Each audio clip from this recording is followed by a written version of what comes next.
ఇన్ని వ్యయ ప్రయాసాలు కూర్చి ఇన్ని రకాల చట్టాలు చేస్తే ఆ వ్యవస్థ నిజంగా అధికారాన్ని గ్రామానికి ఇచ్చిందా? రాజ్యాంగం అధికారాన్ని ఇచ్చింది కానీ ఆ స్ఫూర్తి అమలు అయిందా? నిధులు గ్రామానికి చేరాయా? నిర్ణయాధికారం గ్రామానికి చేరిందా? బాధ్యత గ్రామానికి చేరిందా? నేను పంచాయతీరాజ్ శాఖ బాధ్యతలు స్వీకరించిన తర్వాత రాజ్యాంగం చట్టాలు పుస్తకాలు తిరిగేసి రివ్యూలు చేసి ఈ ప్రశ్నలకి సమాధానం వెతుకుతూ రాష్ట్ర వ్యాప్తంగా అధ్యయనం చేశాం. నాకు ఎదురైన మొదటి సమాధానం, సార్ బ్లీచింగ్ పౌడర్ కొనడానికి కూడా డబ్బులు లేవు, సార్ జెండా పండుగ చేయడానికి కూడా డబ్బులు లేవు. వీటితో మనం వారసత్వంగా పొందిన పరిస్థితి ఏంటంటే గ్రామ పంచాయతీలకు రావాల్సిన కేంద్ర నిధులు నిలిచిపోయాయి. అనేక పంచాయతీలు అప్పుల బారిన పడ్డాయి.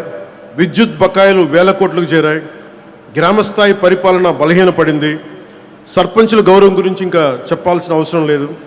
అక్కడి నుంచే ప్రారంభమైంది institutional diagnosis, Panchayati Raj institutional diagnosis.